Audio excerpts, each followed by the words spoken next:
Benfica Podcast is one of the founding members of Benfica Independent. Benfica Independent is an independent platform made by fans for fans, and in it, you can find our podcast along with many other podcasts, along with articles of opinion, video segments, and much, much more.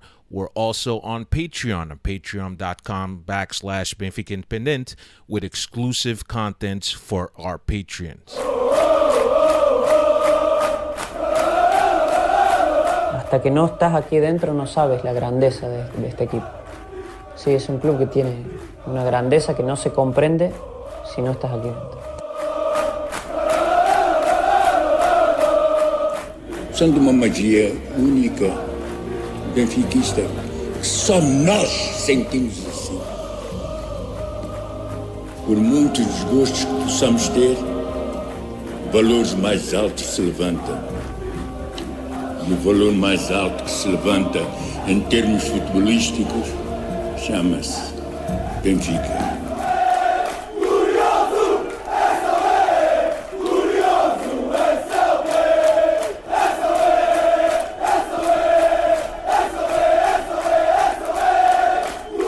Quer o Benfica intimidar o adversário. Quer um manto sagrado entrar com vocês em qualquer estado e assustá-los, pá! É isso que eu quero!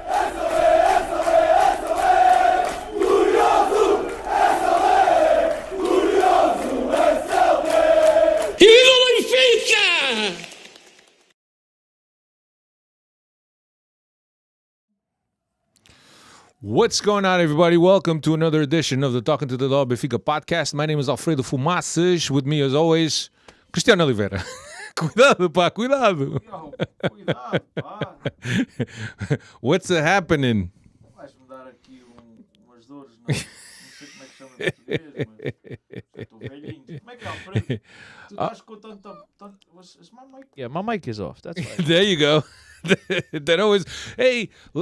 Welcome to another podcast. Yeah. This is Cristiano. It's a good thing they didn't hear the first time me complaining about getting smacked in the back.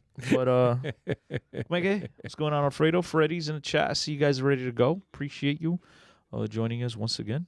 Como é que é? How's everybody doing? Thank you for joining us on this joyous day, I might add. The video is choppy. The video is choppy. It's all good, man. But the audio is good. The audio is great. The video is choppy, but the audio is great. One day the video is good. The audio is choppy. I mean, listen, the video is, but it's choppy because that's how you're seeing it. That's how people are saying. That's what people are saying. Com caralho. Sabes como é que é, gente? We don't discriminate. One day is the sound, the next day is the video. We try to keep it even. We can't get this right. Well, it looks good on this side. Looks beautiful. No, it's choppy. It is. It is choppy. It is choppy. All right.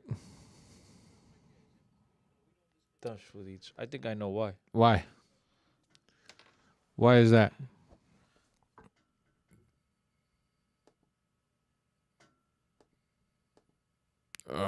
You think it was that? Yeah. Vai lá agora. Yeah. Refresh your screens, ladies and gents. We had, I don't think it's that. We had connected to the Wi-Fi. We had the laptop connected to the Wi-Fi, so we connected to the Ethernet cable now. Should be good. Look, see? We took it off and we're still on. Beautiful. Freddy's. No more choppiness, né? Okay. Welcome, everyone. Episode number 453 is what we're up to. Cristiano and I, Dave's not here today. He's at the cottage. Estás lindo. I like this guy. Quem é? Estás lindo. Yeah, Dave's at... O grande Michael. Oh, grande Michael. Dave's at the cottage, so just Cristiano and I. And look, certainly it's good to be back here. É uma pena, because out of all the days that I did not want to talk, I wanted... You say that every time. No, but today I meant it. You mean that? Today I actually meant it before. You know, and Dave's over there at the cottage doing cottage cheese or cheese. Whatever it is. Doing the cottage. Yeah, but so here we are, and I got to be honest, like I was saying, it's really good to come here, especially when the season has started, right? So we had that break, Benfica's back, we put the past couple seasons behind, we have a positive start of the season, and I got to be honest, I'm encouraged. I'm encouraged by what I've been seeing so far. I'm encouraged by the game today. I'm encouraged by the performance. Certainly good to come on a podcast and have topic and be in this mood to talk about the topic, right? And I think, Cristiano, you agree with me, right? I hope long are the depressing days that we had to come here. Well, we didn't have to, but we came in here and spoke about Benfica in a very depressing light. But it looks like things are heading in the right direction. I know it's early, and some people may say, "Oh, you played, a team from the Danish league and this and that and blah blah blah." Look, I don't care. I'll take all the wins I could get. I don't care if it's against Midtjylland or against Casapia. I'll take them. Eu só quero dizer olá ao Timo, Diogo Reis, Patrick Swordorf, Sofford. Eu sou mal. Taylor, Aguiar, Diogo Reis again, Cristiano, oh, that's me. David said that every time. Manny Valadão. I like to read everybody's name. Cantinho Benfiquista, grande Michael Meque. Michael. Everybody. David Hen Nelson, Carvalho, Sergio. Oh, you guys are the bestesses. Hey, Michael, quick question. How's your boy doing that Pizzi has left? Because he was a big Pizzi fan. The one, I forget his name. The Oscar? Is it Oscar? Oscar is a big Pizzi fan. How's he doing? How's he taking that? We should have got Michael to come on. That's what we should have done. And Michael could have told us. Oscar's very upset. Oscar's, yeah, I see that. Coitado. Yep. So here we are, episode number 453. On tonight's podcast, obviously, we're going to recap the game that happened a few hours ago. We're also going to touch briefly on who the next opponents could be if we get past Midtjylland. And we'll look ahead to Arouca. And Cristiano and I are going to probably sit here and talk about what our expectations for the season are. Did we already do that last week? No. Eu nem queria falar nada disso. Então o que é que queres falar? Diz lá. I want to let the Freddies talk. We're going to let the Freddies talk? Yeah, let the Freddies talk. It's more exciting. But all jokes aside, yeah, look, Alfredo, it's good to be back here. I think I said that before, right? But my head's all over the place. It's good to be back here on the podcast once again. Miss you, Dave, if you're listening. Love you long time. And, yeah, man, as you said before, it's a lot more pleasurable, right? Coming on here and talking about good things as opposed to them depressing days that we had. And again, we can't get too carried away from ourselves because last season, if I recall, we started the season off in the same light, right? Spanking everybody and looking like a team that was going to play with triplo. Finally, this year was going to playing triplo. Last year, I'm saying at the time, we looked like we're the team we're going to set off on that triplo run and yada yada, and then I don't even remember the beginning of last season. See, we qualified for the that's true. We beat PSV. We beat but Roger Schmidt. But even the PSV game was kind of tight, man. It was too close for comfort. Both games. We won the first game after started to lose. In the second game, Lucas Veríssimo decides to get a red card in the first half, if you recall. And then it was like the holy grail for Vlaco Dimos. I mean, the dude stood on his head. And, I think we were kind of fortunate to actually get past PSV last season. Hey, listen. At the end of the day, we did. Yeah, we did. And let's just and then it went all downhill from that. Well, not. It's better to say that because it aligns with my point, which was the team started the season really well, and then the bus came crashing down. So, again, we can't get carried away. It's Midtjylland. It's nothing. It's Midtjylland. You know what I mean? It's nothing to it's Midtjylland. Brag about. But again, it's a positive result, a result that I think Benfica should have done better. And again, that goes to show you that's a good sign, right? I look at this as a good sign, Alfredo. When we win a game in the way that we did, I thought we were the much better team today. We created chance after chance, and we're sitting here going into the second leg with a pretty good advantage and a 4-1 lead, right? Only like something really crazy astronomical is going to have to happen for us to give that lead up, even though it's on the road in the second leg. But, we're sitting here and we're still complaining about our performance. And that goes to show you where our mentality is, where we want to be. And I think that's a good sign. Yeah, definitely a step in the right direction. And look, you can't take this one away from me. I don't care how bad you downplay Midtjylland. A win is a win. It is. 4-1. I'm a little bit should have been 8-0, 9-0. I'm a little bit let down by us allowing it, but we'll get into it. Allowing what, the goal? The goal, yeah. Look, it wasn't a penalty, in my opinion. In Uvipa, the last 10 minutes, I'm being serious. I shouldn't say it on the pod because I'm here to talk about the game, but the last 10 minutes I didn't catch it, to be honest with you. Yeah. So I don't know if that was a penalty. Freddy's in the chat. What's up? Penalty? No penalty. Now, What's up? Here's my my view of it. Right, the ball that already left. So Like as a wide, by the way. but I'll say this: the ball had already left the player's foot. He already had executed his shot, and then that's when he gets hit by Muratu, right? Technically, Muratu doesn't interfere with the shot, and a foul is when a player impedes the other player in an illegal manner of playing soccer or football. So I don't think in this case, I thought that it wasn't a penalty. That's my opinion, but I've heard otherwise, and I'm Everybody also agrees thinking with that you if on it the was chat. else, Everybody agrees with you on the chat. They're all saying soft call, no penalty for me. Yeah, soft, look, no it's penalty. one of those. Ball was in the stands. The way the referee was going, I wasn't surprised he called it, but don't think it was a penalty. Yeah, here's the thing. And as Cristiano mentioned, if this is a game that I'm reffing, I'm not even thinking twice about that penalty because the goal difference is so large, right? That you kind of gift one. So you're giving them as a gift, like so. Not a gift, but So you don't leave you humiliated, like, oh man, it could be, but it could also be one of those things. It's like, this is not going to interfere with the score, so we might as well give it because I understand it being called, but I think that if it didn't get called, I would have been okay with it also. Here's a question, and I should know this. So as you guys, I think I said it last week on last week's podcast. I'll say it again here. I too am on preseason. You know what I mean? I too am not finely tuned yet. So I should know this, and I don't know. Is there VAR in these games? I don't think so. Okay. But maybe you guys paid a little bit more attention than I did, and you could tell us that there's VAR. Because I was going to say, if there was VAR, then don't call that and go to VAR. I mean, but the thing is to that give it like you just said, because it was 4-0, they were being humiliated. We're going to give. I mean, I don't. It doesn't work in the pros, right? But I could see where the ref was going with that. Yes. But yes, there was yes. no VAR. You know why? He's Because saying, continue saying yes. yes. Yes. Well, I'm surprised that there was VAR because there was no pause in checking Benfica's goals, and Benfica scored a lot of goals. And usually the VAR obviously checks goals. Portugal, man, they look for every reason not to give us a goal. That's on Portugal, pa. Cristiano, did you know Oh, I missed it. Did you know? that Roger Schmidt beat Midtjylland last season with PSV before he played Benfica? I do now. 3-0.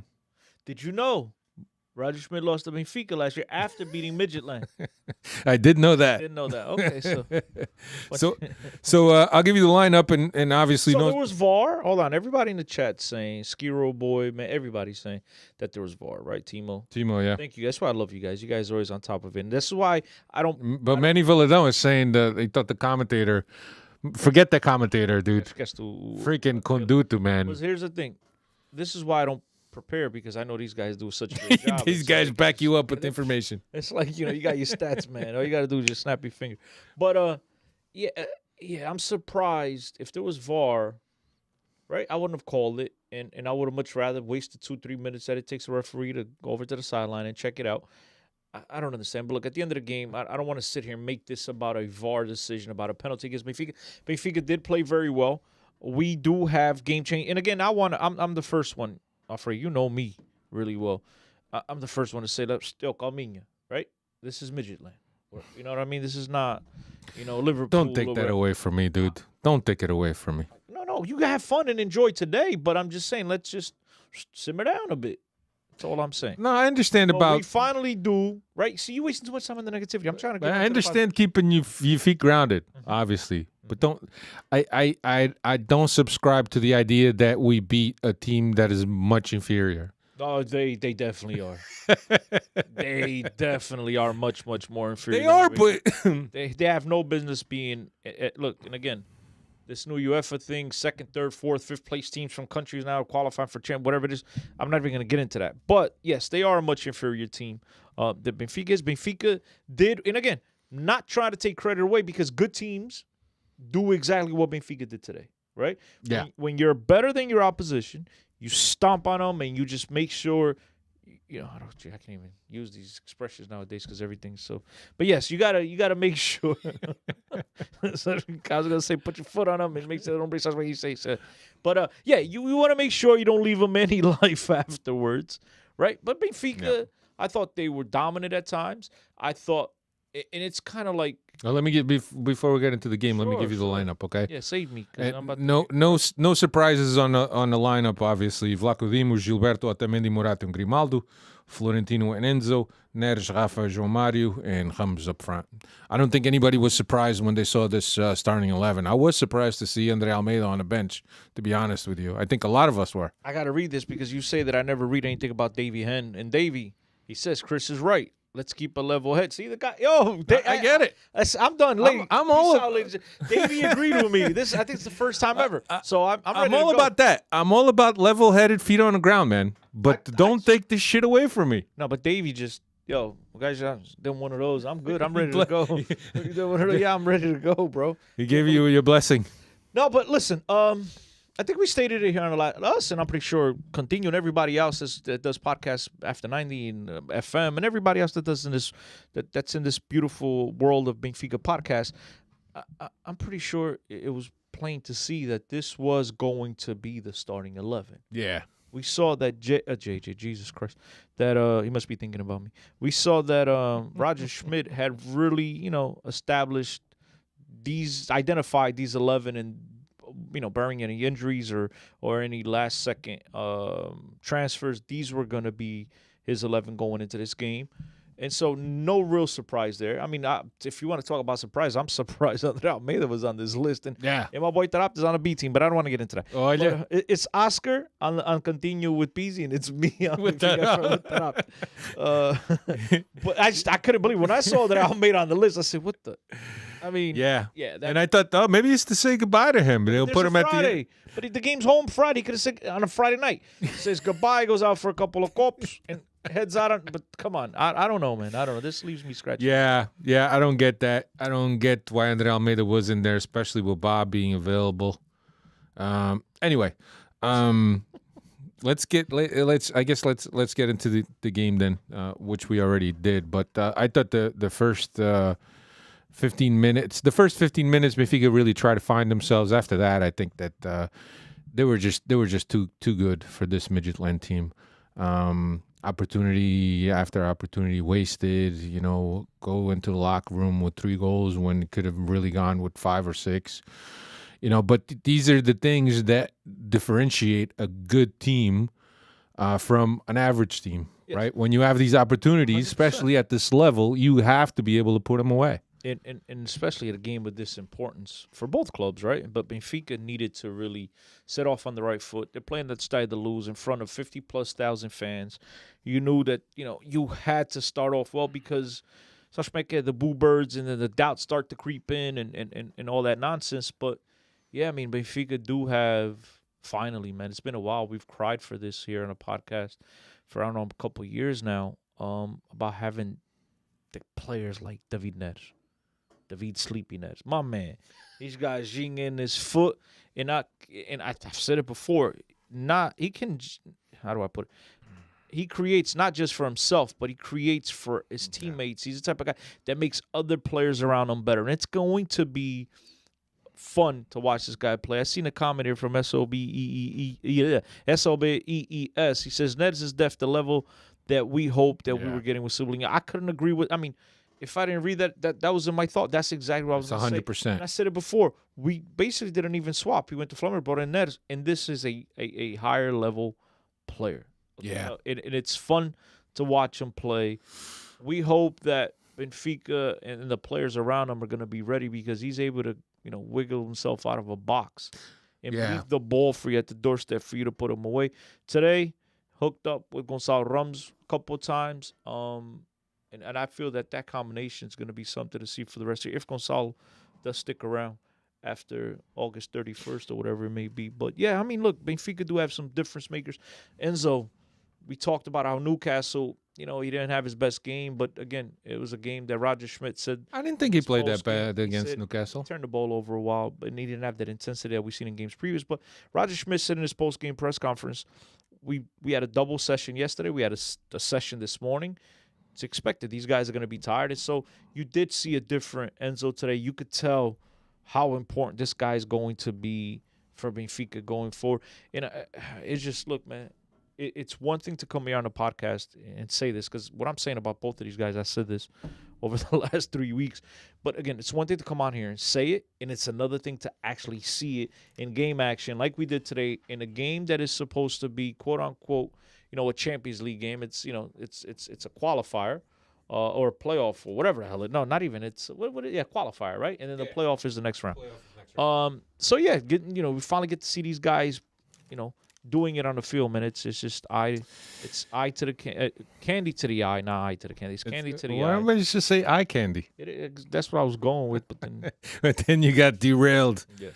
Now, look, I think that, regardless, there's guys on this team that, don't fool anyone. And not to bring everything back, but who knows? Maybe that Copa America was a fluke. How much other Copa America. Yeah, the Copa America that he won for Brazil, that he was one of the best players. Oh, Cebolinha? Yeah, maybe that was a fluke. How much competition has he had in Brazil? Like Davey Hen was saying, Everton likes to play in Brazil because he has time to order an espresso before beating the guy. So, I get that. But you talking about Neres. Neres is, tried and true It's a little bit different in Europe. And I don't want to tell you that amanhã it clicks in Everton's head and he gets to that level. Well, yeah. But look, it's totally different. Neres came to Europe at a younger age, and he's already has that European experience in his belt. So coming to Portugal and playing at these levels, it's what he's accustomed to. The other guy, it wasn't just about him not being accustomed to, but again, the expectations. I don't think he dealt well with that, right? We say this all the time. It takes look at Darwin, and that's why I think a lot of people praised Darwin last year. He came in, he struggled that first season, and then the second season, the guy took it to a whole new level. Everton never got to do that, right? There's these players that just don't do well with that pressure. But some guys, they adapt quicker. Other guys don't. Everton didn't adapt. The pressure was tremendous. Then there was the little conflicting, the going back and forth between him and JJ. He wanted to play one way. JJ wanted to play another way. Yeah. So there was a bunch of things that combined to just do what they did to Everton, not get him to perform at the level we expected. But look, it is what it is. If he ever comes back, that's on him. I'm not really worried about it. Come back to Europe, I'm saying. I'm not really worried about it right now. What I'm worried about is Neres. And Neres looked like he's legit. Yeah. It's, again, I keep saying it over and over. It's going to be a lot of fun to watch that guy play. Yeah. In the Portuguese league, and hopefully here in the Champions League as Benfica goes on the path to qualifying for the Champions League. Yeah, I read somebody posted on Twitter that said that Neres could dribble with both feet, and then he's able to rip across a driven cross with his right foot, because I don't know if is his right foot his primary foot. Neres? No, lefty. Right. So he's able on that right wing. The cross that he had, he's able to take guys on and still deliver a very, very good cross with his right foot, which is his non-dominant foot. So I think that there's a lot of things that distinguish Neres from Cebolinha. I think, for one, he has European experience. He played at Ajax. He played at Shakhtar. Then you got Cebolinha, as Cristiano mentioned, that whole thing about, playing out of position. He mentioned in an interview after he arrived in Brazil that he was asked to play out of position. Whatever. It could have been mental. It could have been adapting problems, as Cristiano mentioned. But look, I think that Neres is well above what Everton brought to Benfica this early on. Cares about the price. But the dude looks like he's... Look, he looks like he's stoned the whole time. He's like, yo, vou dormir, cara. He looks like he's just... He ain't worried about what anybody says. He's just out there doing his thing. Yeah. Ramos in the 17th minute, assist by Neres. Then 33rd minute, another assist by Neres, and again... Ramos, and then before the half, Enzo with that one-timer off the João Mario. That's the only thing João Mario did well the whole game. I mean, I'm not going to engage you in João Mario conversation. You shouldn't, because that guy shouldn't be here, so don't waste too much time on him. He should not be on this team. But, yeah, look, it was, for those of you that didn't watch it, it was a corner kick. He gets it into the box, and Enzo just, boo-boo, one-times it. Could have been prettier, but nonetheless, still got it on goal. Took a little deflection and it went in. But, that's good. He took, I believe, like 4 shots in the first half. Enzo did. Yeah. So it's good to finally have a midfielder that's going to take these shots. We've seen these types of plays with our set piece specialist before, Nelson Verissimo, right? But we'd see the guys put these types of balls in the bancadas. And Enzo got it on goal. The timing, the confidence. Man, it's good to see. These are the types of players. I know you want to talk about the game. And I'm always like diverting, right? But, these are the types of players that Benfica need to get. These guys, the Netas of the world, the Enzos, forget about but would you be able to get a Neres under normal circumstances? Well, there was always going to be the debt there between Shakhtar and Benfica when it came to Pedrinho. Right. So maybe. I know Benfica was interested in Neres before when he wound up at Ajax. And then I believe Benfica was interested in Neres when he went from Ajax to Shakhtar. There's always been rumors there. Yeah. Now, if he would have been tearing it up at Shakhtar, maybe his value would have gone up. But again, there was always going to be that debt there between Shakhtar and Benfica due to Pedrinho. So then maybe Benfica could have, worked out a deal the way they did. Now, Everton having somebody come in and pick him up like Flamengo has, right? Gave Benfica like a free check. Like, all right, it's an even swap. Here's the money. You know what I mean? So I just think it all worked out. Yeah. Smart on them. I put up the stats. I mean, quite a dominating performance by Benfica. 24 shots, 12 shots on goal, 46 actions in the opponent's box, 7 corners, 85% pass efficiency, 69% and vertical passes, 70% possession against 30%. I mean, that's quite a dominating performance by Benfica, and I think that when you look at the scoreline and you look at these stats, it certainly reflects the stats. The scoreline reflects the stats, I should say.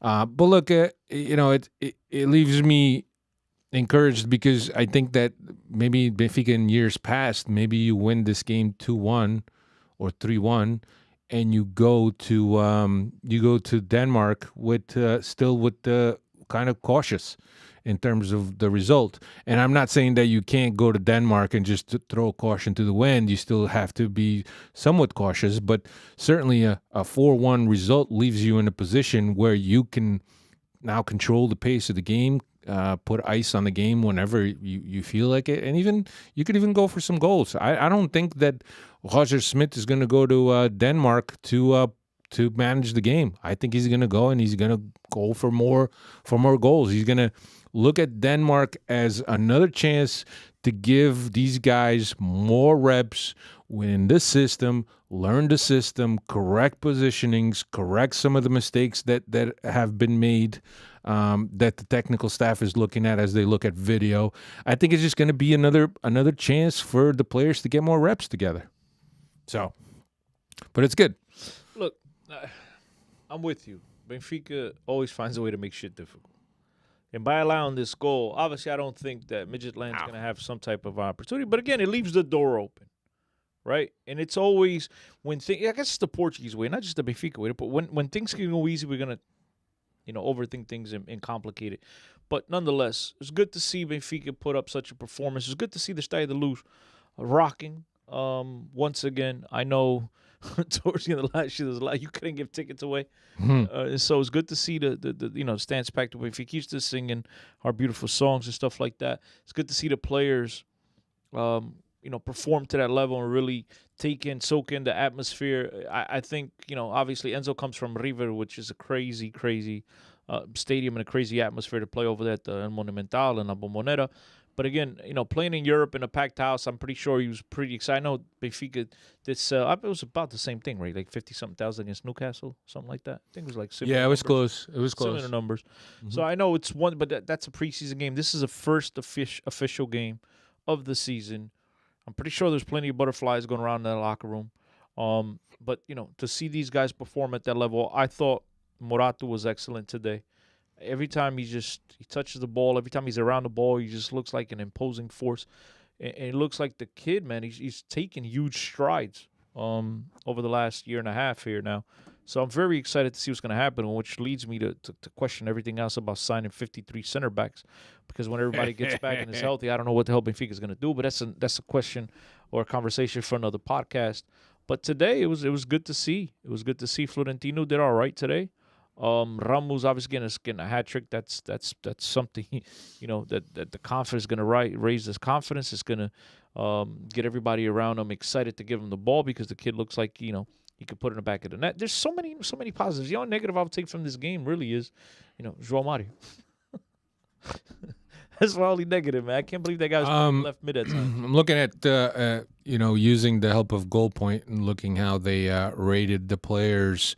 They obviously gave 8.5 to Gonçalo Ramos, but there was some outlets that were giving the man of the match to Neres. But when you score a hat trick, it's really hard. It's hard not to give that guy the man of the match. But looking at other Neres was my man of the match. I don't care who is that?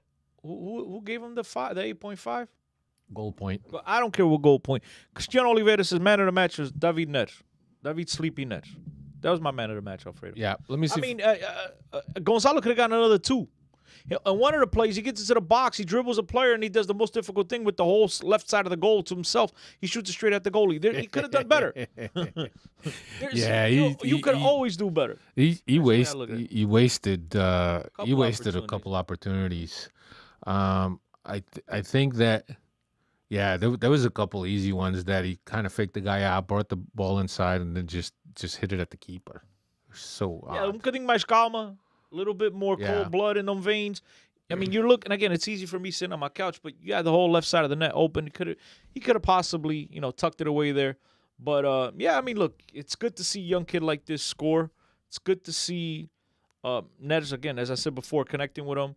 But there's always the harsh critic in themselves, right? There's always going to be parts of the game that they think, or that they're going to look back and look at the tape and say, I could have done better.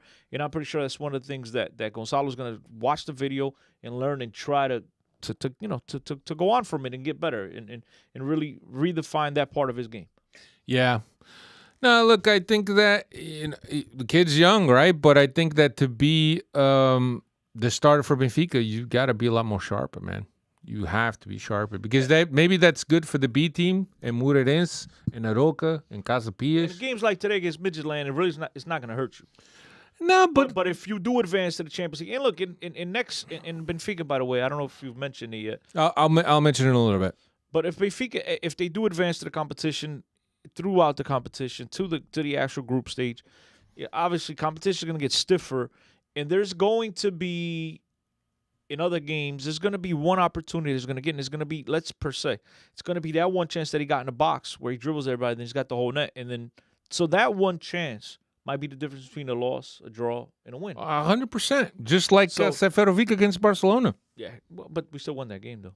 Didn't we? No, the away one, which was tied. We tied. We had a chance to win. I mean, but that shit was a chippy. But that's the type of shit that you can't miss, man. That one. I know he shot it wide, right? The one. Every time I think of that Seferovic one, you know what I think about? I think about when you're playing in a rainy pitch, rainy game, and you dribble the goalie, trip the goalie, já tá celebrando the ball, stops in a puddle, right on the line. That's because tinha tudo para fazer o golo. Tinha tudo. But anyway, so the second half, more dominating play for Benfica, and a 61st minute, 4-0 Ramos from a Rafa assist. Then in the 76th minute, we give up that soft PK.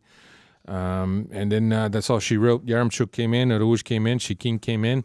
But just to add, but I'm surprised that he didn't make the substitutions a little earlier, with the score being at 4-0 in the 60th minute, and understanding that you got a game on Friday. It's Arouca.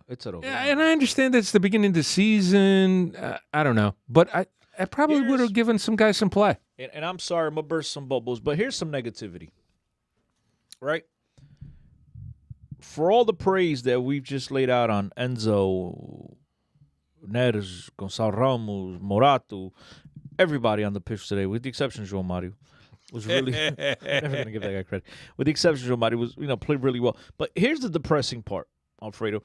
You look at the substitutions. You look at that bench, right? And you have I can't believe Chiquinho's even on this team. Okay, you have. No, this shit ain't cooperating with me, bro. This shit is not cooperating. That's true. Okay. You have Elton Leite, obviously backup. Vertonghen, center back. Ba, okay. Andre Almeida. Why? Je ne sais pas, monsieur. Antonio Silva. Julian Weigl. Chiquinho, who actually came in the 87th minute. Paulo Bernardo, right? Enrique Araújo, okay, finally came in the 70th minute. That's really your backup striker, right? And whatever. He's really, I don't know. I guess Araújo's like the backup to João Mario and Rafa and Neres at this point. Because Chiquinho is more of the backup. Come on, but por amor de Deus, man. But that's where he's deployed him. He's deploying him in the right side of the midfield. This is the part of me. I get it. I completely understand. I understand. This is your bench. This is depressing. Yeah, there's. I'm not trying to be funny, rude, stupid, thrilling, whatever. I'm just being honest. This is the worst bench Benfica have had in the last 15 years, bro. Yeah, Cristiano and I are actually on a group chat with Peggy and Steve Santos and Marco Lopes, and Steve was asking about that. He felt that even without being that into the team this year, he felt that there was a big drop off from the starters to the guys that are on the bench, and I agree with that. There's a big drop off in terms of a left back. There's a big. Well, the left back. Hold on, let's be fair. Ok, peraí, quer dizer. Tu nunca viste turistas pintado de cores, arriscas. I don't know nothing from that guy. That's all I'm saying. He has not impressed me. He's not impressed. I've seen him. I have never seen him play. Before he got hurt. He played a half of soccer and then he got hurt and he hasn't played it since. That must have been the preseason game I missed. But considering the alternative, Gil Dias, for this. Yo, não se Quer dizer, dizes mal do João Mário, mas do Gil Dias não se pode dizer nada. Don't talk bad about my neighbor, bro. Don't talk bad about my neighbor. Não pode dizer nada. Reece Teach, honest to God, I'm speaking on my behalf. Obviously, I should always speak on my behalf. I've never watched. I guess I missed him that one game. I didn't see him play. Oh, was that the practice game that I said the guys were like warm up? Yeah. I didn't watch that. Okay. That's the one game you watched? Não conta. But the camera... Eu vi os jogos todos, pá. Mas a câmera estava torta, bro. You couldn't even see the guy play. Field level, yeah. I got to be honest, he didn't impress me. And here's the other thing, guys, in food for thought, right? Last season, I don't think Ramos ever played in the position that he's playing now as the lone striker, as the top man. He was always a supporting guy. So maybe he's getting more out of Ramos because he's playing there. The alternative to Ramos is Yaremchuk, albeit Yaremchuk is not as mobile as Ramos, but I think he's a box guy like Ramos. Yaremchuk might be a better finisher, but he's not as mobile. He's not going to apply. Correct. He's not going to apply. I'm going to have to agree with that. He's not going to apply the pressure and be all over the field like Roger Schmidt likes in his tactics, that he applies before the game. So I think that might be a problem. But yeah, I mean, dude, I don't know. You just look at this bench. I mean, Chiquinho. Jesus Christ. Só presta. Put in the kid. Só presta. What resta? Pedro Resta. Oh, I'm thinking só presta. Like, what are you? No, I'm reading the comments while you're talking because somebody's got to do it. Yeah, I know. Davey, I guess he was praising me. He retracted his message. But yeah, look, give me the kid Moreira, even though I think he's way too raw, too green. Give me the kid Moreira. Chiquinho, for Christ's sake, that's your options? Come on, bro, look at this bench. This is I keep saying this every single podcast, and I guess I'm going to keep saying it until the end of the transfer window, which is Neres gets hurt, Rafa gets hurt. It's bound to happen, right? It's going to happen. At some point, Rafa's going to miss time. We're not very deep. Who's going to play? We're not very deep. Think about going into Ricardo Horta. So you're convinced he's coming? No. I hope he's not. Look, man, I hope he's not, but at the same time, I hope that they do go out and get somebody with his characteristics. We need a guy that can play the No, 10. we do. We need some, because Rafa, look, as decent as he looks in the middle, I want him on the wing. I want him creating havoc and using that speed to his advantage. I need a playmaker. Yeah. This team needs, it realistically needs like 3 more players for it. We need options. You can't go on this bench, and even my neighbor, don't crack on my neighbor. But You need a shifty guy. You got Peter Musa that we don't know. Diogo Moreira, obviously, I want Chiquinho. Come on, Paulo Bernardo. Come on, look. Weigl, whatever. Antonio Silva, another center. André Almeida. You need a guy that could operate between lines, that has moves, that has Jenga, man. That's what so regardless, you're going to need a guy like, and look, I'm not as down on João Mario as Cristiano is, because I think that within a team, there's roles for everyone. And I think that João Mario does a lot of work off the ball and even with the ball that may not be positive football, but it's team football. And that's where I feel about João Mario. Obviously, the feelings Cristiano has, but regardless. But you're comfortable with João Mario? I'm comfortable with João Mario. The whole season? Not the whole season, but I think that he could be he is a player that could play all 3 midfield positions, with the exception of 6. Doesn't mean you do it really well. Que isso, pá. Não digas esse guy. Don't mention that guy, dude. Esse gajo não presta por nada. João Mário anda às uvas não sei há quantos anos, man. Desde que saiu do Sport. Tá bem, pronto. Não vamos falar do João Mário. Vai, velho. Desculpa lá. Fala lá. Vamos So you're comfortable with João Mário. João Mário plays all 3 midfield positions, right? No, he could be a polyvalent. He could be the next André Almeida. Yeah, Alfredo, listen to me. All jokes aside. I didn't think he played that bad, to be honest with you. As much as I can't fathom having this guy on my team being a starter, right? I would be okay if you telling me, look, he's on the bench. He's your first option off the bench. Look, I'd rather him on the bench than Chiquinho. The problem is that you're telling me this guy is going to be a starter. That's the biggest problem I got. If you're telling me he's an option off the bench, okay, I'll take it. I can't count on João Mario for a whole season. And you'll see if this club, and I hope I eat my words. I pray that I eat my words. But you'll see if there's no more reinforcements coming for the rest, there's going to be times here on this podcast where we're going to talk about how this team is suffering. There's no creativity. These guys have disappeared. We're not deep enough. You'll see. And João Mario is going to be one of those guys. Last year, he started the same thing. First 3-4 games, the dude looked good, and then... And then your next sentence is going to be, why isn't Taarabt on this team? Oh, I mean... I said that. When you start saying there's no creativity. No, but I'm not... But look, forget that. Obviously my opinion on Taarabt is totally different than a lot of other people listening and watching. And that's fine. We all have different opinions.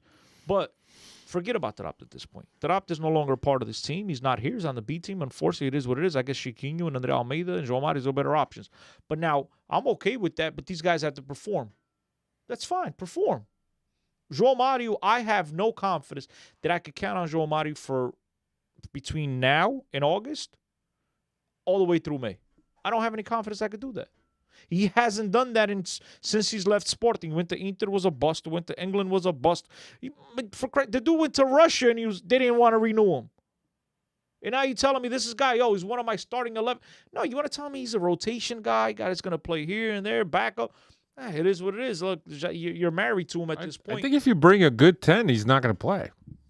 Oh, well, until that happens. So then he becomes a good alternative off the bench, at least that doesn't have that big of a drop-off. But in terms of drop-off, there's big drop-offs. Like Cristiano said, if Rafa gets hurt and Neres get hurt, man, that's the scary Who are you going to play, Gonçalves? Who? Gonçalves? He's not even on the team, right? Does he even... he is there. He wasn't on the bench. No, he wasn't on the bench, but he's on the team. We need another right back. Oh, wait, did we ship off Gonçalves? No, he's still there. No. Yeah, but, there's a big drop-off. There's still a couple, and look, maybe it's a guy that's on the fringe that a big team is trying to let go, and we can grab him on a loan. If it's a guy that's going to fit the system for Roger Schmidt. But we'll see. I don't think the team is closed. I do think if Benfica do get through Midtjylland and then whomever they got to play afterwards, I don't want to spoil it for you. I want you to say it. And they do qualify for the Champions League group stage. I do think that that there will be other players coming in. Yeah. But the sad part is that not the sad, but the difficult part of that is that the first leg is the 17th, 18th, if I'm not mistaken, and the second leg is 23rd, 24th. The first leg 16, 17, the second leg 23, 24. Okay, so I got the second part right.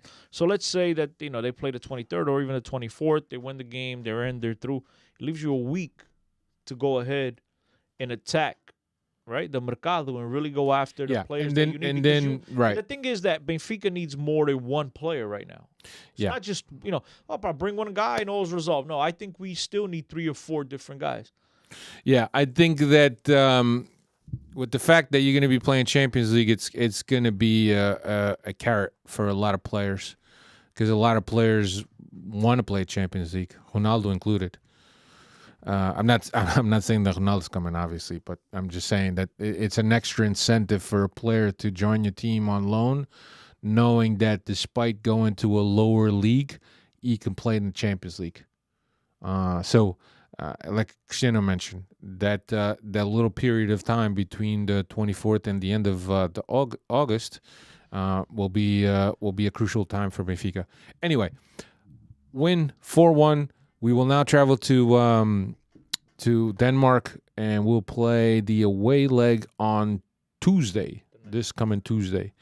If we do beat Midtjylland, we will get the winner of Sturm Graz from Austria and Dynamo Kiev from the Ukraine. It was Ludogorets.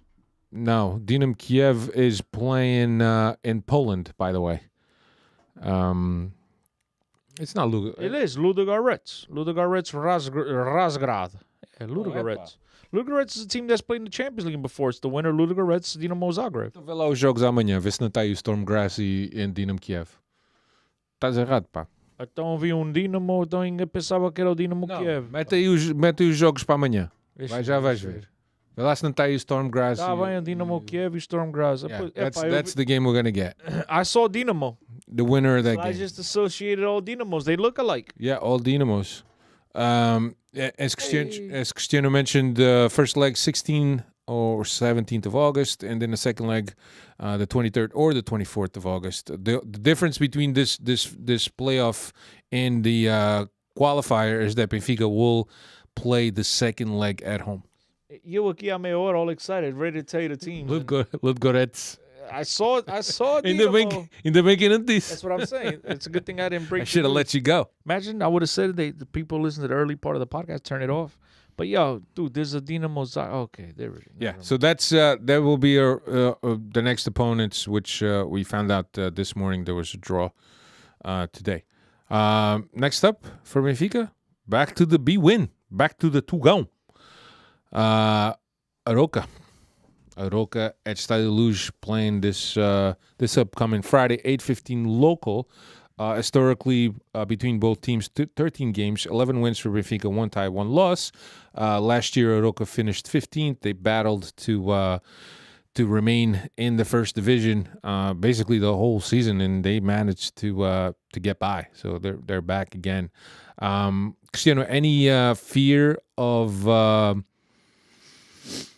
little overhype from the 4-1 win, or you think the team is going to approach this Arouca game with a level head and motivated to grab the win? I take you back to 2015, if I'm not mistaken. Me and Patrick Kendrick, good friend of the podcast, we go to Estádio Municipal Aveiro to watch Benfica, Arouca, beginning of this thing, was second game of the season. Rui Vitória was there, and I think we lost 1-0. We drew 1-1. It was like deflating. I don't think it's going to happen here this time. I think Benfica playing at home, it's a totally different beast. I'm very confident about this game. I'm actually going to predict. I'm going to bring back the Cristiano predictions this season. What do you think? Good idea, bad idea? Yeah, I think we should have kind of like a competition. I was thinking about that between you, myself, and Dave. I don't even know why you want to compete. Já ganhei. Já ganhei. I won last year. That's it. I don't think we should run it back this year. All right. Yeah, you had a couple weeks that you were in a row there. I got lucky. But I do think Benfica, I'm going to go out and say 4-0. 4-0. 4-0 on Friday. I think they play Friday, right? They play Friday. Friday. Let me write that down. But to answer your question, I don't think this is what you meant, but when you talk about the hype, yes, I do think Benfica's been hyped up, and this happens in Portugal every single year. Everybody Benfica brings in is the greatest player of all time. Everybody that leaves is the worst players of all time. And this happens every single year on the covers of every newspaper. Everything they do is looked at and, through a magnifying glass, and rightfully so. I mean, you're the biggest club in the country, and that's that comes with the real estate. I get it. I understand it. But as a person, as I mentioned before, I look at this roster. There's still a bunch of holes. I think that there's a lot of work that still needs to be done. I think for games like Arouca, it's going to be more than fine. I just predicted a 4-0 score line, so obviously that goes to show you that I'm confident. I think that's more than enough. We have more than enough. But as a competition, gets tougher throughout the season, I just think it's very thin right now. And I know there's still technically, what's today, the third or second? There's still a month to go before the transfer window closes. But, yeah, that hype, are they really going – you mentioned the chat today, right, with Pedri, Steve, and Marco. And I was going to mention the chat, like, as fun as this was today, as much as I want to see Benfica just demolish these teams on their way to qualifying for the Champions League, we have to remind ourselves that the competition is not very strong, and we can't fall into the trap of thinking, look, we just dominated a quote-unquote Champions League caliber team pretty easily. Therefore, we're in love with ourselves and we have more, we have what it takes. I hope that that's not the feeling inside the locker room. That's not the feeling inside the president's office. I really hope that somebody's looking at this squad with a fine-tooth comb and saying, yo, we have. Look, if we could see it, I mean, professionals should be able to see it. Because dude, you're stealing our line here from the podcast. So, yo, if I could see it at halftime, what are they doing in the second? Because remember we talked about if I could see, you could see. How come we're not adapting? So, Alfredo, don't give them too much credit because we've seen holes here over the last couple of years. Not just us, every podcast really, and these guys somehow they're falling asleep. But yeah, I just hope that they're not falling in love with what they're seeing today. Is it fun? Absolutely. Does this team look like they're on the upright? 100%. Are they a better team today than they were last year? Yeah, I think so. 100%. Is it good enough? No. Yeah, no, I get that. But certainly you got to be looking at this.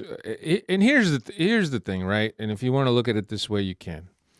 The fact that we went and got a guy for a position that we've been needing for the past, 6-7 seasons. And you actually, you were determined to get that guy and you went and got that guy. I think that somebody has to know that there's the depth on the squad is not the best, but you can't just get rid of 20 players and bring in 20 other players. So you kind of almost have to pick where you're going to put your money. And you're not going to be able to get all the players that you want. So you're going to settle for the ones that you can. But right now, the only thing that I see a problem with this team is that there's a big drop-off in certain positions from the starters to the bench. You just made $75 million on the Darwin Núñez transfer. Pá, mas isso já está gasto, pá. If you qualify for the Champions, another 45. What do you mean já está gasto? Já foi. Já tiveram que pagar ao JJ. Then questions need to be answered, bro. What do you mean já está gasto? Where's all this money going to? We need to see. Oh, man, I don't want to get there. I don't want to go down. No, but look, I trust that somebody will do the right thing. And, Rui Costa has already said that the plantel is not closed, and more people are coming. I don't know how many, but certainly, we need to really target some of the deficiencies we have on this roster. And somebody mentioned on the chat, they asked me about André Almeida, and I got a little scared, but they were meaning... You got a little scared? Yeah, because I was like, really, again? But they meant André Almeida from... Guimarães? He's going to Porto, apparently. I That's what I heard. But do we really want another André Almeida? Haven't we had enough with this one? I mean, we got to get rid of André Almeida before we get André Almeida. Yeah, we can't get another André Almeida when we're trying to get rid of one. We're going to have two Almeidas on this team, bro. It's going to be scary. Awful. But Yeah. to answer the question, I don't know enough about him, and I know I should. But I'm gonna tell you guys, I'm gonna let you in on a little trick, on a little secret, I should say, which is, bro, I just watched Benfica in the Portuguese league. I don't watch anybody else. Yeah. Don't tell nobody. So when you ask me about all these other players, like unless they played really well against Benfica, I'm normally more focused on Benfica so I could criticize. No, I'm joking. I'm focused on Benfica so I could see what's going on, what players what so I could come on here and talk my trash. So I'm really focused on the opposition. So I've read that he's a quality player. I don't know enough about him, but Mazepa, that's another guy that I doubt would be a player coming into Benfica to be a starter today. We need players that are going to push the ones that are on the current squad. Andre Almeida might be a really good player. Chiquinho is a really good player. Moreirense and everything else. But playing at Benfica is a totally different level. So that's what I mean. Like, when you're talking about players coming in, they got to be able to give these guys a run for their money. It's not just guys to come in and be fillers. Because we got plenty of fillers. We got enough fillers. We got fillers in the B team. Exactly. We got plenty of those guys. We need guys that come here that could be starters any given day and it could push the rest of the guys to that next level because, as we know, competition and training elevates the play on game day from everybody else. So I hope that whomever they decide to bring in is that type of player, a player that's really going to be able to slot into starting 11 and not skip a beat. Yeah. Yep. All right, so we'll see. What are all the Freddies thinking about Arouca? Were anybody predicting? I'm trying to find some predictions, ladies and gents. I'm trying to find some questions here that we can answer. We had an interesting one before. I think Michael Continue was asking some stuff before. I forget. Raining Entertainment said just pay Isco that money for 2 seasons. Thank you, brother. Thank you. I like this Raining. Johnny C 3-1. Davey Henn said Isco, deixa o popa. 3-0 Benfica for Robert Fernandes. What's up, Robert? How you doing? 3-1 Timo. Timo, you think that Arouca has enough to score on Benfica? We have no confidence that Benfica could get a I'm going with 2-0. 2-0, yeah. So because I think that a lot of these teams, they're just going to close themselves off. They're not going to give you room in the back. Sim, mas já sabemos a gente. So I think that the trick, and look, I love the press. I love the quick intensity passing and playing. Pedro 5-1. I like the confidence, but what's with the one? What's with the one? Nobody believes that this team could get a blanket over there. Como a referee gave him a mercy penalty. Oh, okay. Or a sympathy. Timo does remind us we still have Vlaco Dimos in goal. So, yeah. That's good. Hey, wait, another Almeida might start that game. You never know. Foda-se. Vira essa boca pra lá. O gajo está no banco, começou a aquecer hoje. I don't get it, man. Vira essa boca pra lá. Yeah. Brian Peters went with the foul. Like, see? 4-0. That's what are you saying? Because you always put on everything. I said 2-0. Oh, that's right. You did say 2-0. Yeah, 2-0. So let's wrap this up. Another news. 2-1 for Nelson Carvalho. Epá, misa. Se o Benfica depois disto tudo, tanta festa, se ganhar só 2-1, Arouca estamos lixados. Yeah. You're right. Benfica might just consider another set-piece goal, Robert. You good? Pedro asked your thoughts on Morata. I thought Morata is a physical presence. He imposes his will on everybody. He's a fun player to watch. It's still like in that challenge for the past. Still some things there that we could work on. Oh yeah, Carlos. 15-0. 15-0. That's a bad game. Então quem é que vai marcar os gols? Vai o... Pode ser. E o tratador da relva. E pode ser. No, I thought that Morata, for the young age that he is, I think there's... Saying there's... What did you press? Did you press anything? Because it's saying where someone stepped on the microphone wire.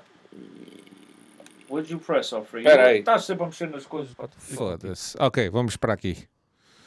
O que é que tu fizeste, pá? Agora já se ouve.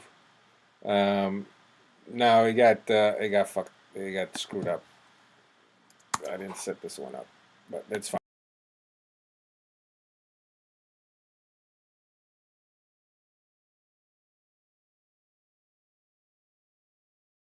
Coutinho says, here's a question we've discussed on tonight's pod.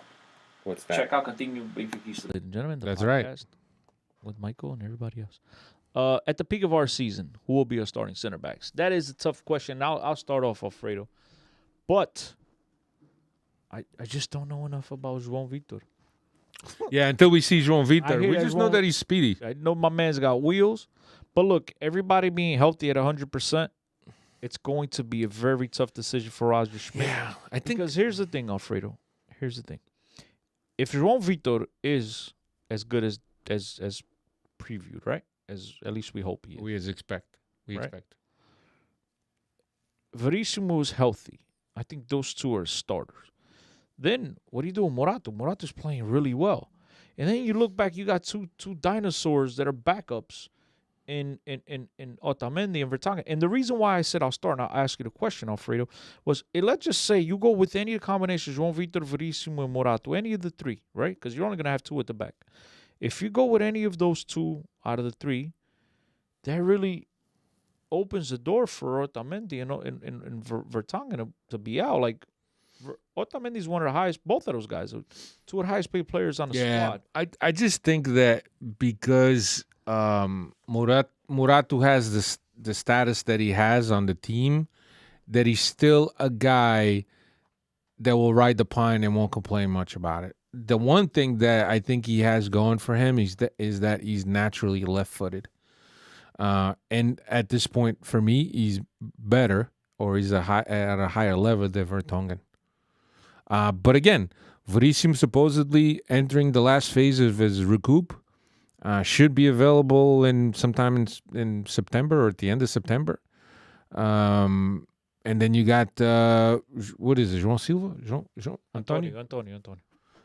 Not the kid, the other dude, the Brazilian guy.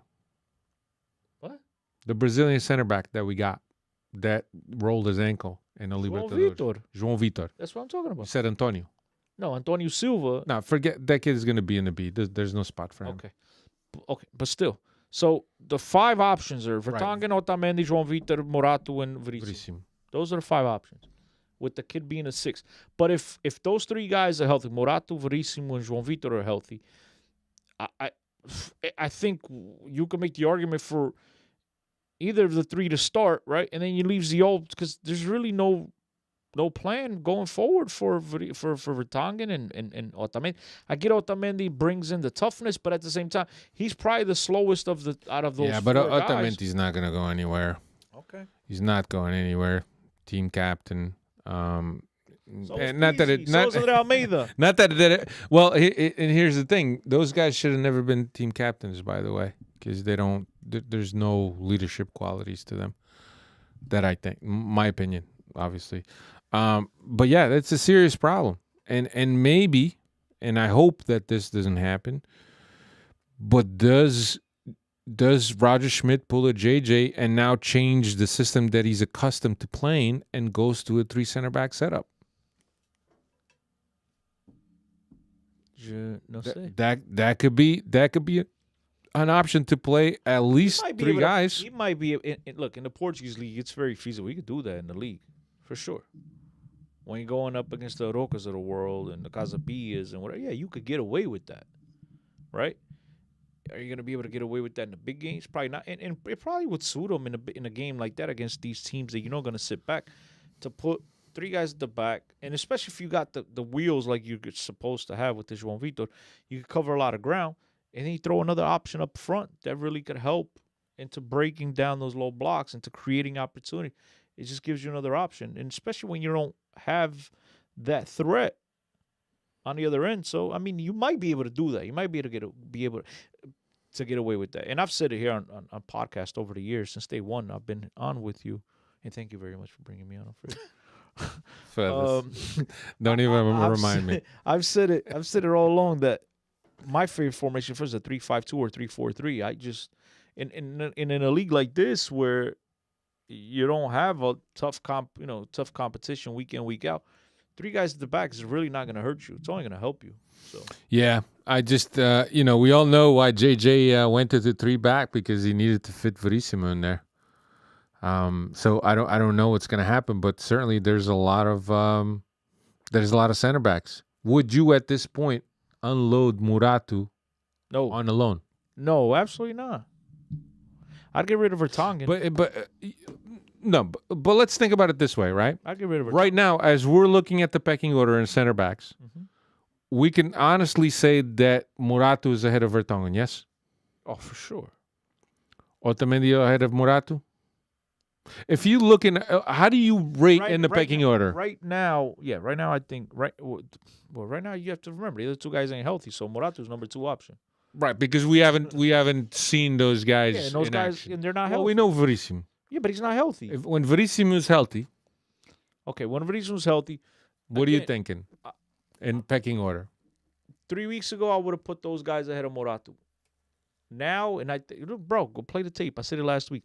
Moratu's really impressed me. He's and remember, I said that last week on Tuesday and on Thursday, the Capa come out. Moratu vai renovar. The dude is out. He's played really well in the preseason. Well, and usually when there's people sniffing around, they throw a renewal just in case.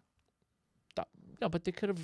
But you're right. I agree with You you. could have renewed and let him go on loan. Right. They renewed him and kept him. But I agree with They you. renewed him for also the way that these Portuguese clubs work. You can't just go by. They renew him because of interest. No, you renew him because look, his release clause is 30. There might be a knucklehead that'll hit 30. So let's go to 80. And somebody gets him for 80. Oh well, I'll let him go for 80. But now at least it doesn't get you to come in and bid and take him overnight. Yeah. That's what it is. Yeah, I just think that the reason why we're holding on to all these center backs is because Roger Schmidt hasn't really seen João Silva. Is this João Silva? Antônio Silva. Não é nada, pá. Brasileiro, pá. You say Silva, João Vitor. João Vitor. I got to remember it's the guy with 2 first names. João Vitor. You keep saying Silva. I keep going back to the kid. Yeah.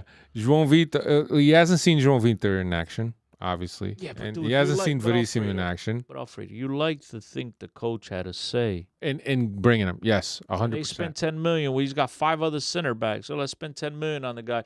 And then you stupidly let him play and he gets hurt. Now it's been a month and my man's got a sprained ankle. He's Yeah. still not playing. What's going on? Yeah. This guy don't heal? Yeah, look, it's not a bad problem to have, obviously, but certainly leaves a lot of speculating as to what I mean, I don't think Benfica is going to carry that many center backs throughout the season.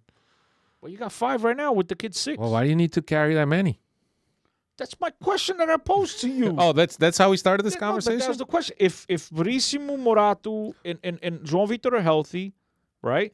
What's going to happen with Otamendi and Vertonghen? I think you have to unload Vertonghen, but on a year of a World Cup, does he have a space reserved in the Belgium national team if, for example, he ends up in a lower level team?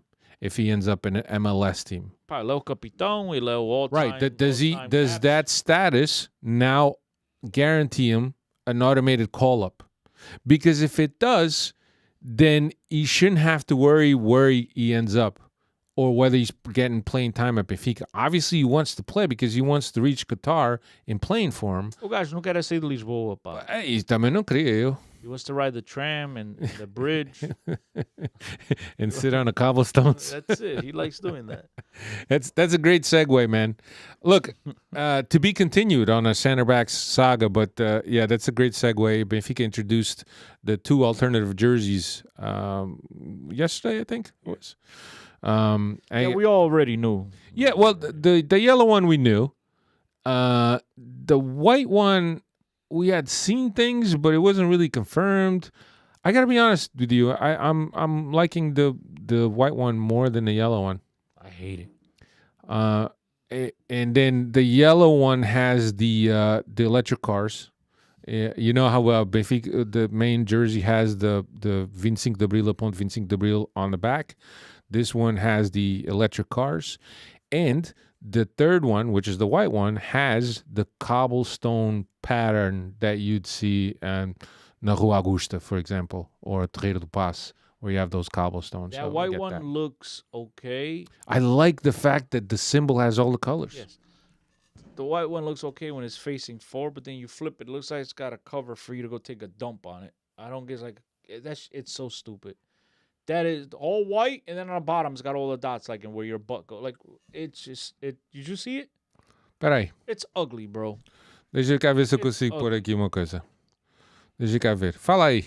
Chic Miguel. By the way, I love these guys. Continue says, aha, it's amazing. Alfredo says the name wrong, then he gets mad at Chris for saying it wrong. Saying what name? You were saying Silva. No, because I was saying Silva, and he thought that.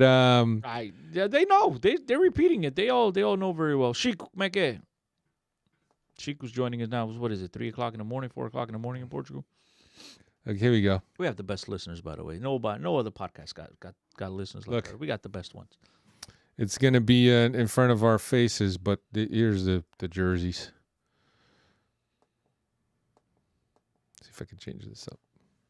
But you can't look the middle one. You can't turn it around.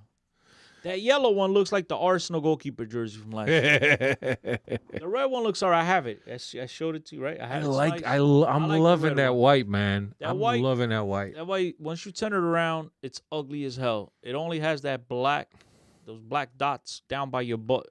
I'm loving the white, man. I'm loving the full color symbol. I like the gray tones in the collar. Red stripes, not all the way. I do like that collar better. I'm liking it, man. I like both of the collar, and the yellow and on the red better than the one on the.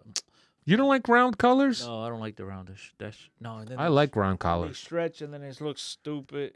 But that's for guys that don't know how to take off their jerseys. They pull them by the collars. The yellow I like, man. I don't know if I'm liking the. It's like it reminds me of Vaco Dimas last year, the yellow one. I don't know. I was reading Jafust. Jafust was on Twitter saying that the yellow one has really grown on him, and he's hatching plans to buy it. My cousin's in Portugal today. He's at the game. He bought it for him, his kids. There was a lot of people buying yellow jerseys today. Yeah, a lot of people. I don't know, man. Yellow was gonna be. Yeah. There was a guy. There was a BTV reporter at outside the store, and there was a lot of people in line with yellow ones in tow. So. Yeah, I think that yellow one's. I'm loving that white one though, man. I like the white one off. You'll see what I'm talking about once you have it in your hands. You'll be like Chris was right. From the front, it looks nice. Once you turn it around, it is disgusting, dude. Yeah, it's all white. So picture all white. I think I have a picture here. I'll show it to you. No, I was when I got these pictures. Actually, I was on the Benfica site and I saw it, but I didn't notice what you were saying. But anyway, you didn't notice. That's all. Do we have anything else, or can we go? No, ask the Freddies for some questions now while I look up the jersey. Who's got questions? We got answers. See? Look how stupid this is. That is stupid. No. Okay. No. So it looks like a door in your butt. No, it doesn't. That's just stupid, yo. Like, you can't see it. It's all white, and then it's got those dots. All by your butt. It's the cobblestone. By your butt.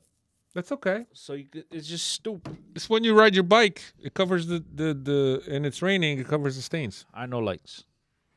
I like the jersey with the exception of that in the back. Anyway. So let's take some Freddy questions. If not, some Freddy questions. If not, we wrap it up because Carlos says I'm a big fan of the white one. I'm with Alfredo. Pepa, pois vocês velhotes. Epa, até te chamar velhote, Carlos. The white one without a name on it looks like Portugal. Green, blue one without a name on it. Raining Entertainment just lost me. They need to bring back the pink for the ladies. Okay. The pink was good for that 1 year, dude. Remember that jersey only the B team wore? Nope. We'll be lucky to wear the yellow. Oh, what was that gray, that silver? Remember that ugly that you guys all liked? I didn't like that one either. Raining Entertainment. I like the yellow and black out, to be honest. Looks better on the body, but the home jersey is the best one. Definitely a cop with Neres number 7. I don't blame you, man. I don't blame you. That's a good one. Antonio Vitor, dude. Wait, João Antonio. Yeah. You be messing me all up. I messed up everything. Yeah, everybody. Thank Storm Graz, Dinamo, Ludogorets. Everything was all messed up. At least I got a Dinamo right. You didn't even get a first name right. So, like our podcast should be some kind of a drinking game. So anytime we make a mistake, people will just have to take a shot. Estavam alcoholics, bro. Estavam fodidos. Carlos Amaro said the yellow was made for cycling. Not a fan. I'm not a fan of the yellow one either, man. I'm not. and I've seen it plenty of times, and I understand people saying that it's grown on them, but it's not growing on me. It just looks like something that Vlaco Dimas wore last year at times. Anyway, I'm probably gonna wind up with all three. So nah, for me it's just gonna be the red and the white one. I'm loving the white. you're 2/3 in, Alfredo. Weepy. That's it. All No. I'm getting old. Não vou yellow, não vou. I add to the collection right there. Não vou yellow in the same way that I didn't go for that orange main jersey that we had a few years back. That was beautiful. Ugly. That was beautiful. I have it. That's when I got the red. That's when I got the black one, right? It's there, right? Somewhere. It's right there. Yeah, It it's don't look orange. Look, it looks red like next to fucking everything ugly, else. bro. It's right after the Mirels. It's fugly. Fenerbahce. Yeah, it's fugly. Anyway, everybody. Next week I'll be on vacation. Probably won't be a pod. See, Carlos does say the white one would have been much better with the entire back. Yeah, no, I get that, but I'm still not gonna throw it away. Tá bem, você não vai estar a dizer para gastar 90 paus e throw it away. Hey, 90 paus, 81 para os sócios. Tá bem. 90 euros I'm if a you're Euro. not a They give socio. you- They give you $9 off. That's how much the jersey costs. Well, they give you 10% off basically, and 81 euros if you're a socio to buy the jerseys. Now, if you go to the Benfica store like Cristiano did a couple years back, you could get that shit pretty cheap. No. But it's not the legit one. Yeah, dude. I went into the store because it says, Epa, come into the Benfica official store. I'm like, doo-doo-doo-doo. I walked in, bought two jerseys. I'm like 36. I'm like, this is cheap. I'm like, yo, Is that a clearance, let me baby? get 4. Let me get 4. You did get more than one, right? Yeah, I did. And then I got home. And I don't know if I was drunk. I don't know. It was a replica. It wasn't even Yeah. Adidas. And then when I got home and I grabbed the jersey, I'm like, yeah, wait, onde é que tá a Adidas, pá? I'm like, yo, That's hilarious. I got gypped, bro. And then you gave it away I on a gave it Twitter away. giveaway, I gave it right? away, yeah, I gave it away on Twitter. I was all excited. I'm like, 36 euros. Like, yeah, I'm like, Tá barato, pá. Dá pra mais, cara. Yeah, shit. But I was drunk. Bora que agora o dólar tá alto. At the time. No, agora é que o dólar tá alto. At the time. All right, everyone. Yeah, so next week we'll figure it out. But as of right now, it doesn't look like there'll be a podcast. Maybe we can figure something out. Yeah, we'll be on vacation. Yep. Thank you so much, all the Freddies. We're going And on vacation when they come back. We go on vacation. yeah, when you if you're watching this, if you haven't subscribed to the channel and hit the notification, so you can be notified when we come on live. You know we're never on time, so you need that notification to let you know when we're on. Anyway, thanks everyone. Take care. Alfredo, Cristiano, arrivederci. Arrivederci. Later.